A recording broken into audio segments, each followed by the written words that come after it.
শেষ হলো একটি কর্মমুখর সপ্তাহ। গেল 5 দিনে ব্যক্তি, প্রতিষ্ঠান, রাষ্ট্রের প্রাপ্তিযোগ ও ব্যয়ের লেনদেন হিসাব শেষে ভাগশেষে থাকলো কি? এসব জানাতেই আমাদের আয়োজন ভাগশেষ। পুরো আয়োজনের সাথে আছে আমি সাজিদ আরাফাত। 2025-26 অর্থ বছরে রাজস্ব আহরণ ও সরকারি ব্যয় দুই ক্ষেত্রেই লক্ষ্যমাত্রার চেয়ে পিছিয়ে আছে সরকার। লক্ষ্যমাত্রার তুলনায় প্রায় 92,000 কোটি টাকা কম রাজস্ব আদায় হয়েছে। পাশাপাশি উন্নয়ন কর্মকাণ্ডে সরকারি ব্যয় কমে হয়েছে 1,28,000 কোটি টাকা। এই পুরো বিষয়টি আমরা একটু বিশ্লেষণ করতে চাই। রাজস্ব আয়ের লক্ষ্যমাত্রা কতটা কমলো, কেন কমলো, সেই বিষয়গুলো একটু দেখব। রাজস্ব আদায়ের ক্ষেত্রে আমরা বলছি যে লক্ষ্যমাত্রা ও বাস্তবতা, সেখানে লক্ষ্যমাত্রা যেখানে ছিল 5,88,000 কোটি টাকা, সেই জায়গায় আমরা দেখছি যে আহরণ হয়েছে 4,96,000 কোটি টাকা, অর্থাৎ কিছুটা ঘাটতি এখানে রয়ে গেছে। অর্থাৎ যেই লক্ষ্যমাত্রা সরকারের ছিল, বাস্তবিক অর্থে সেই রাজস্ব আদায় তারা করতে পারেনি বা আহরণে সেই লক্ষ্যে পৌঁছাতে পারেনি, ঘাটতি রয়ে গেছে। আমরা দেখছি যে 92,000 কোটি টাকা।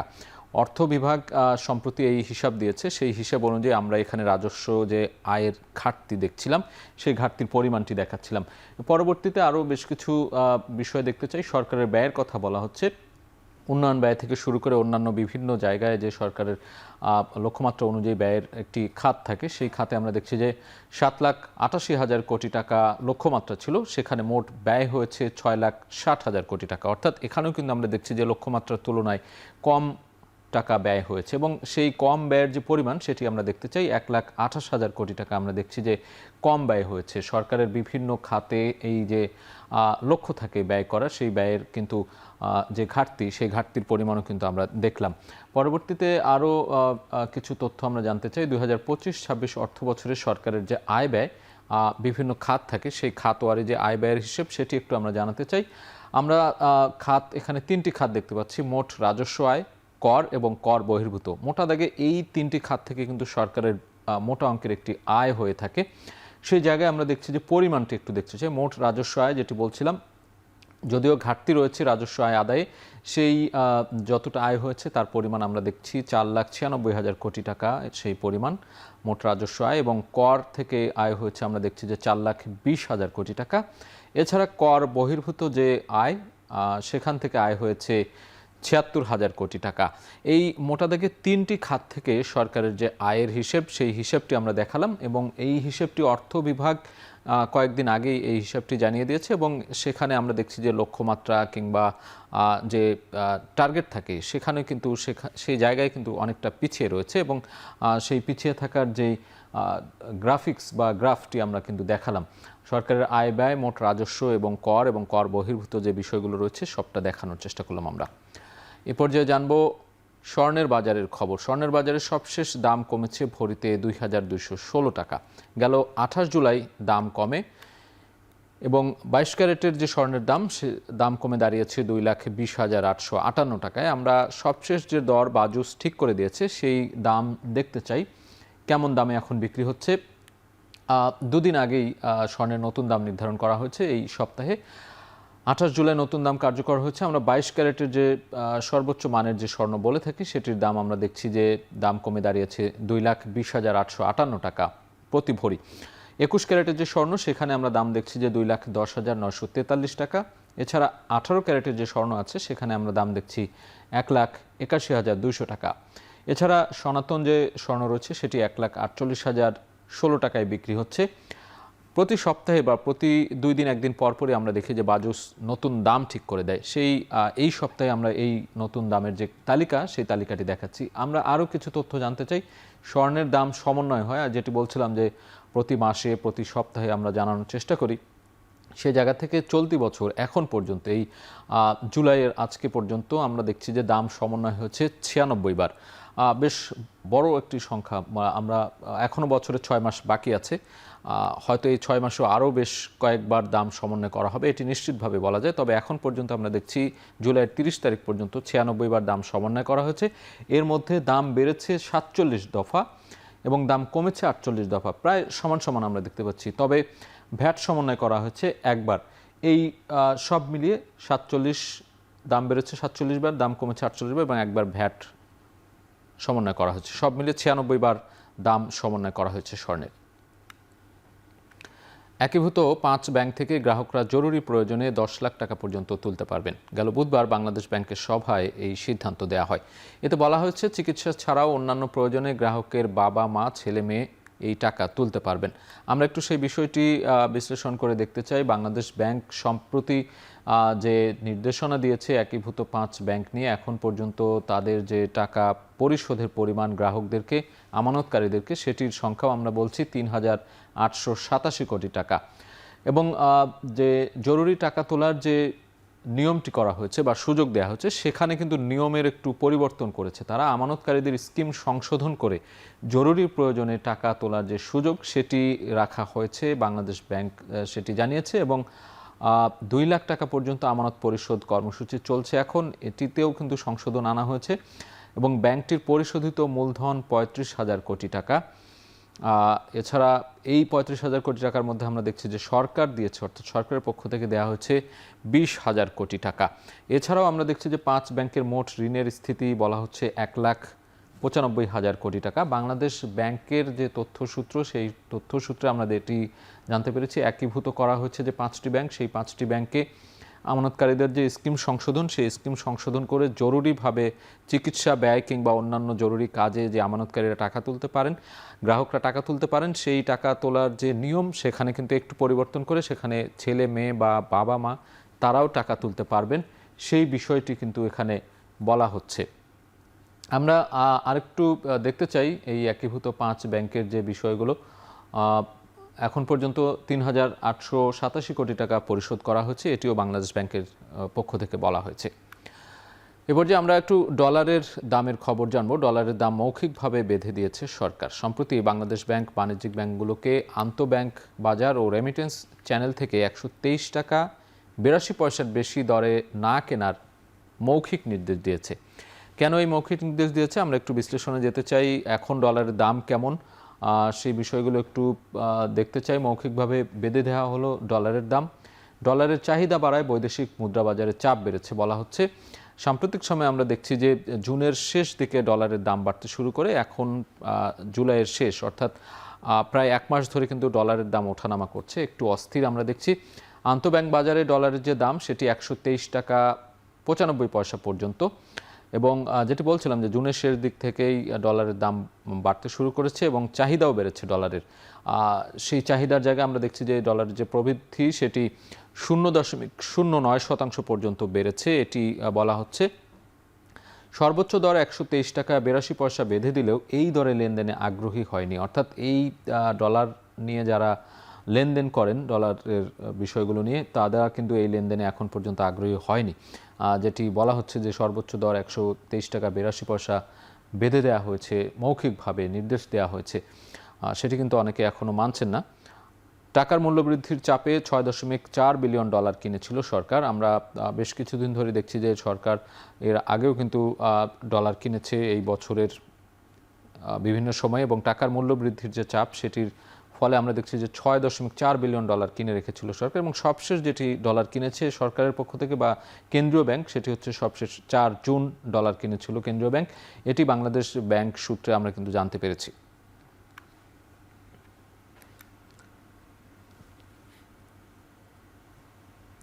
দর্শক, ভাগ শেষে নিচ্ছে একটা বিরতি, ফিরছে একটু পরে।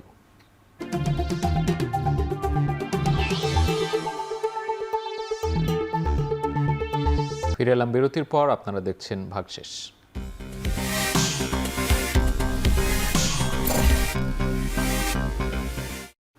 সপ্তাহের শেষ কার্যদিবসে ঢাকা স্টক এক্সচেঞ্জে বেড়েছে সূচকের পরিমাণ। এদিন লেনদেন হয়েছে 1,043 কোটি টাকা, যা আগের দিনের চেয়ে 299 কোটি টাকা কম। আমরা একটু সপ্তাহ শেষে ঢাকা স্টক এক্সচেঞ্জের পুঁজিবাজারের কি অবস্থা ছিল সেটি এক পলকে দেখতে চাই। ঢাকা স্টক এক্সচেঞ্জের সূচক ও লেনদেনের পরিমাণ আমরা দেখছি যে প্রধান সূচক ডিএসইএক্স ইন্ডেক্সে আমরা দেখছি যে 5,895 পয়েন্ট সূচকের পরিমাণ, যেটি গত দিনের তুলনায় বেড়েছে 16 পয়েন্ট। এছাড়া লেনদেন হয়েছে 1,043 কোটি টাকা এবং লেনদেন কমেছে আমরা দেখছি গত দিনের চেয়ে 299 কোটি টাকা কমেছে। আমরা একটু দর পরিবর্তনের খবর দেখতে চাই। আজকের সপ্তাহ শেষে দেখছি যে 174টি কোম্পানির শেয়ারের দর বেড়েছে, কমেছে 163টি কোম্পানির শেয়ারের দর এবং অপরিবর্তিত রয়েছে 55টি কোম্পানির শেয়ারের দর। এই ছিল ঢাকা স্টক এক্সচেঞ্জের আজকের চিত্র। এ পর্যায়ে আমরা একটু দেখব চট্টগ্রাম স্টক এক্সচেঞ্জের খবর। সেখানে সূচক ও লেনদেনের পরিমাণ বেড়েছে। এদিন লেনদেন হয়েছে 46,15,00,000 টাকা, যা আগের দিনের চেয়ে 9 কোটি টাকা বেশি।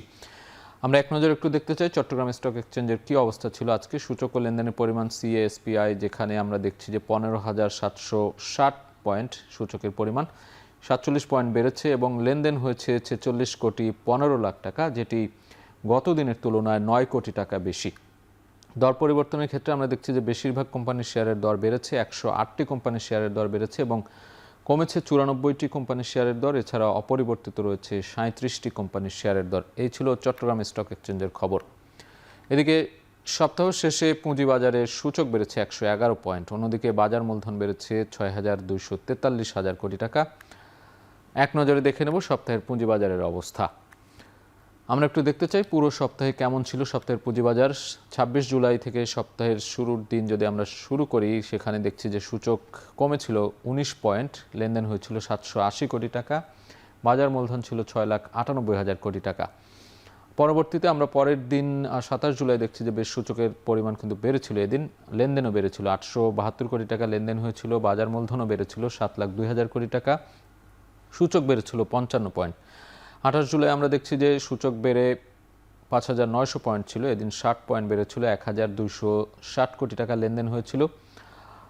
এছাড়া বাজার মূলধনও কিন্তু বেড়েছিল। 29 জুলাই আমরা দেখছি যে সূচকের পরিবর্তন হয়েছে কিছুটা, সূচক কিন্তু এদিন কমেছিল, 21 পয়েন্ট কমেছিল। এছাড়া লেনদেনের পরিমাণ কিন্তু সূচকের পরিবর্তন কমলে লেনদেনের পরিমাণ কিন্তু 1,342 কোটি টাকা ছিল।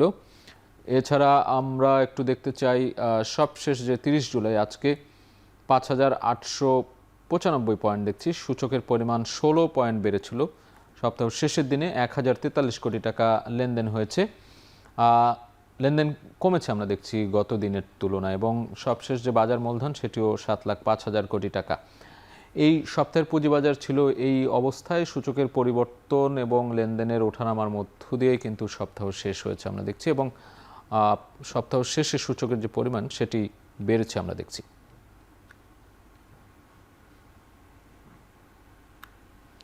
এ পর্যায়ে নিচ্ছে আরেকটি বিরতি, ফিরছি একটু পরেই।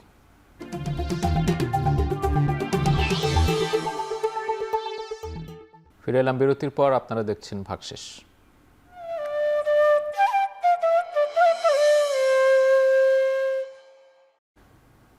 নানা প্রতিবন্ধকতায় দেশের সর্ববৃহৎ বেনাপোল স্থলবন্দরে কমেছে রাজস্ব। 2025-26 অর্থ বছরে বেনাপোল কাস্টমস হাউসকে 11,290 কোটি টাকা রাজস্ব আদায়ের লক্ষ্য দেওয়া হলেও অর্থবছর শেষে আদায় হয়েছে 6,559 কোটি টাকা। একই সময়ে বন্দর দিয়ে আমদানিকৃত পণ্যের পরিমাণও কমেছে প্রায় 1,97,000 মেট্রিক টন। এ নিয়ে আরও জানাতে যশোর থেকে যুক্ত হবেন আমাদের সহকর্মী রিপন হোসেন।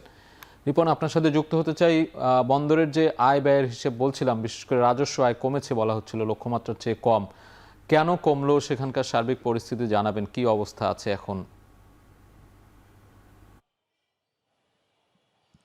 2025-26 অর্থ বছরে যে লক্ষ্যমাত্রা ছিল 11,290 কোটি টাকা, সেখানে আদায় হয়েছে 6,559 কোটি টাকা। এখানে রাজস্বের যে ঘাটতি প্রায় লক্ষ্যমাত্রা আছে 4,731 কোটি টাকা রয়েছে। আর 2026-27 অর্থ বছরে কিন্তু একটা লক্ষ্যমাত্রা দেওয়া হচ্ছে, সেটি 10,588 কোটি টাকা।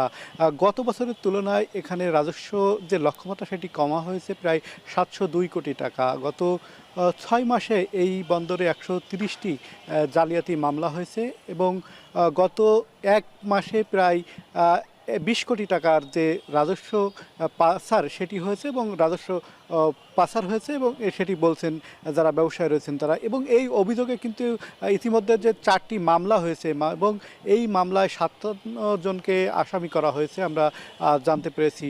সব মিলে বন্দরের যে অবকাঠামোগত সমস্যা রয়েছে, মালামাল চুরি, সেই সমস্যাগুলো রয়েছে, এবং যারা ব্যবসায়ী রয়েছেন তারাকে জালিয়াতির মাধ্যমে যে পণ্যগুলো ভারত থেকে বাংলাদেশে নিয়ে আসে, এই সমস্ত কারণে কিন্তু রাজস্ব ঘাটতি দেখা দিয়েছে। বিশেষ করে যে পণ্যগুলো জালিয়াতি করে নিয়ে আসা হয়, ঘোষণা দেওয়া হয় যে এখানে যে পণ্য রয়েছে বিপরীতে অন্য পণ্য নিয়ে আসা হয়, ফলে যে সরকার যে রাজস্ব থেকে বঞ্চিত হয়।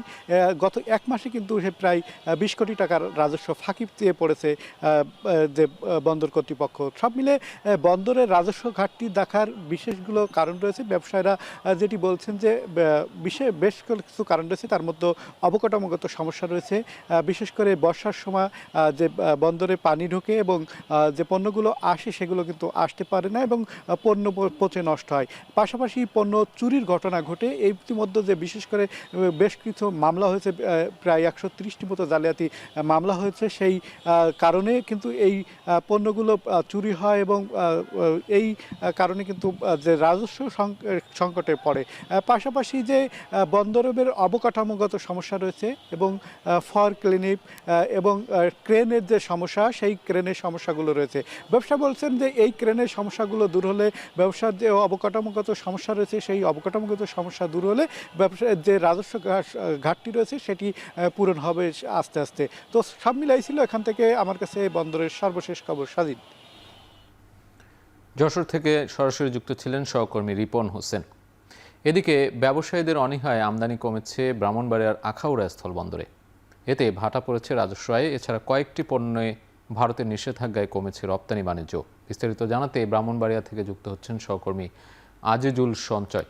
আজিজুল সঞ্চয়ের সাথে যুক্ত হতে চাই। আমদানি এবং কি অবস্থা দেখছেন? আমরা রাজস্ব ঘাটতির কথা শুনছিলাম যশোরের বেনাপোল স্থলবন্দরে।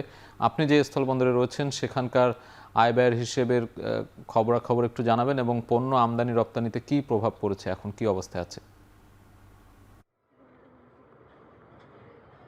সাজিদ, আখাউড়া স্থল বন্দর দিয়ে একেবারে আমদানি নেই বললেই চলে।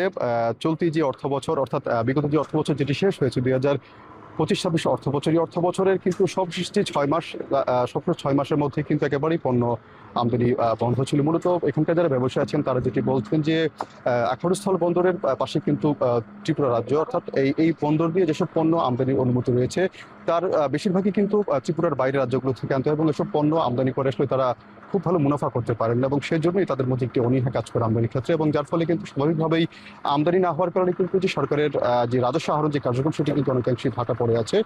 সাজিদ, 2025-26 অর্থ বছরে যেটি শেষ হয়েছে, এই অর্থ বছরে এই আখাউড়া স্থল বন্দরে মাত্র 2 কোটি টাকার পণ্য ভারত থেকে আমদানি হয়েছে এবং এর বিপরীতে সরকার রাজস্ব পেয়েছে প্রায় 71 লক্ষ টাকার মতো। এছাড়া ভারতে কিন্তু রপ্তানি হয়েছে 524 কোটি টাকার পণ্য, যেটি আসলে বিগত অর্থাৎ 24-25 অর্থ বছরের তুলনায় প্রায় 10 কোটি টাকা বেশি। মূলত রপ্তানিটি কিন্তু আরো বাড়ার সুযোগ ছিল, যদিও আসলে গেল বছরের 17ই মে কিন্তু উত্তর পূর্ব ভারতের সঙ্গে বাংলাদেশের যে স্থলবন্দরগুলো রয়েছে সেই স্থলবন্দরগুলো দিয়ে ভারত সরকার বেশ কয়েকটি পণ্য আমদানিতে নিষেধাজ্ঞা দেয়। তার মধ্যে কিন্তু রয়েছে প্লাস্টিক, প্রক্রিয়াজাত খাবার, ফলের স্বাদযুক্ত জুস, এই ধরনের কিছু পণ্য কিন্তু রয়েছে যেগুলো আসলে এই আখাউড়া স্থল বন্দর দিয়ে বেশি পরিমাণে রপ্তানি হতো এবং যেটি আসলে মূল রপ্তানি যেটি পরিমাণ সেটির প্রায় 30% আসলে এটির উপর নির্ভর করতো। এটি আসলে যেহেতু এখন পর্যন্ত বন্ধ রয়েছে, যার ফলে কিন্তু রপ্তানিতে আসলে খুব একটা গতি নেই। তবে আমরা কথা বলেছিলাম এখানকার ব্যবসায়ীদের সঙ্গে, তারা যেটি বলছেন যে বিগত যেহেতু অন্তর্বর্তী সরকারের সময় যেহেতু একটি কূটনৈতিক টানাপোড়েন ছিল, এখন যেহেতু সেই টানাপোড়েনটি নেই, অর্থাৎ এখন যেহেতু নির্বাচিত সরকার ক্ষমতা এসেছে, সেক্ষেত্রে আসলে এখন যদি দুই দেশের উচ্চ পর্যায়ের আলোচনার মাধ্যমে যদি এই যেই 6টি পণ্যতে আসলে ভারত সরকার নিষেধাজ্ঞা দিয়ে রেখেছে সেই নিষেধাজ্ঞাটি যদি প্রত্যাহার করা যায় সেক্ষেত্রে কিন্তু আসলে পণ্য রপ্তানি আসলে অনেকাংশে বেড়ে যাবে। এছাড়া যেই আমদানির ক্ষেত্রে যেই আসলে পণ্যের যেই সেটি যদি বেরিয়াটি যদি তুলে দেওয়া হয় সেক্ষেত্রে কিন্তু পণ্য আরো আমদানি করবে বলে এখানকার ব্যবসায়ী জানিয়েছেন। সাজিদ, আমার কাছে এই ছিল আখাউড়া স্থল বন্দরের আমদানি রপ্তানি বাণিজ্য সংক্রান্ত সবশেষ তথ্য। সহকর্মী আজিজুল সঞ্চয় যুক্ত ছিলেন ব্রাহ্মণবাড়িয়া থেকে। দর্শক, শেষ করছি আজকের ভাগশেষ। এখন টেলিভিশন ওয়েবসাইটে দেখতে ভিজিট করুন এখন.tv। এছাড়া ফেসবুকে দেখতে ভিজিট করতে পারেন facebook.com/tv.এখন। ইউটিউবে দেখতে ভিজিট করুন youtube.com/c/echontv।